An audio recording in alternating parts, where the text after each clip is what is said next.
Pour réaliser l'urbanisation en mer du territoire de la Principauté, Bouygues Travaux Publics a mis au point des méthodes constructives inédites visant à minimiser l'impact du chantier sur l'environnement.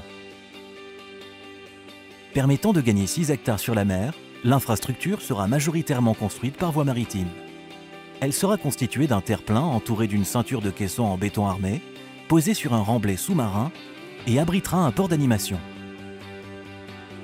Dès 2014, avec ses partenaires Tractebel, Andromède Océanologie et DHI, le groupement a conduit une étude d'impact afin d'identifier les enjeux environnementaux du site et les intégrer au cœur même de la conception du projet et de ses méthodes de réalisation. Avant même le démarrage des travaux, les premières actions environnementales seront mises en œuvre.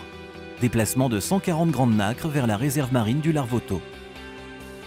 Éradication de la colère, une algue verte également appelée Taxifolia. Transplantation de 500 m² d'herbier de Posidonie, une espèce protégée. Installation le long de la réserve d'appareils de surveillance continue de la turbidité et de 2 écrans sous-marins anti-turbidité. Déplacement de 8 enrochements avec lithophyllum bisoïde. Construction d'un écran acoustique de 5 mètres de haut le long du rivage, depuis le pont Louis II jusqu'à l'épi du Larvoto, afin de limiter les nuisances sonores pour les riverains, puis installation d'un réseau de sonomètres afin de monitorer le niveau sonore reçu. Réalisation d'une chambre de rejet des eaux usées, la chambre du Larvoto, en vue du dévoiement de l'émissaire existant. La première phase des travaux consistera à enlever la première couche d'enrochement de l'anse du portier, qui seront réutilisés ultérieurement. Démarreront ensuite les travaux de dragage des sédiments pollués. Les vases seront extraites à l'aide d'une pelle rétroexcavatrice équipée d'une benne écologique étanche, évitant la mise en suspension de matériaux.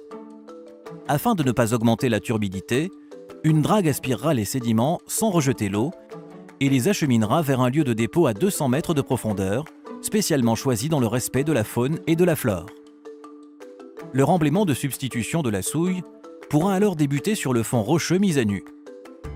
Des matériaux élaborés en carrière seront stockés et lavés sur les ports de Fos-sur-Mer et la Seine-sur-Mer. Ils seront chargés à bord de navires spécialisés et livrés à Monaco après une douzaine d'heures de mer. Un tuyau robotisé les acheminera ensuite au plus proche du fond marin. Arrivé à son niveau définitif, le remblai sera vibrocompacté par des engins flottants, puis réglé à l'aide d'un niveleur sous-marin. Parallèlement, dans le port de Marseille, auront démarré la fabrication des 18 caissons en béton armé qui constitueront la ceinture de protection du nouveau quartier.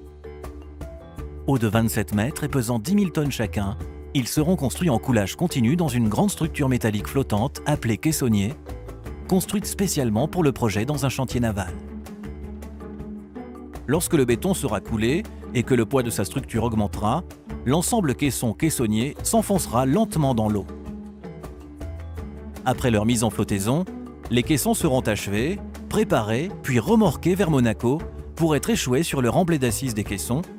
Ils seront alors ballastés à l'eau de mer, puis lestés avec des matériaux de carrière. Une fois la ceinture des caissons achevée, la construction du terre-plein démarrera. Il sera constitué de sable marin, extrait au nord de la Sicile par une drague aspiratrice refoulant un mélange de sable et d'eau qui décantera à l'intérieur de la nouvelle enceinte. L'eau issue de cette décantation sera pompée par la drague et ne sera pas rejetée sur le site. Toutes ces précautions concourront à limiter la turbidité. Après d'ultimes travaux de renforcement, la plateforme sera prête à accueillir le nouvel écoquartier.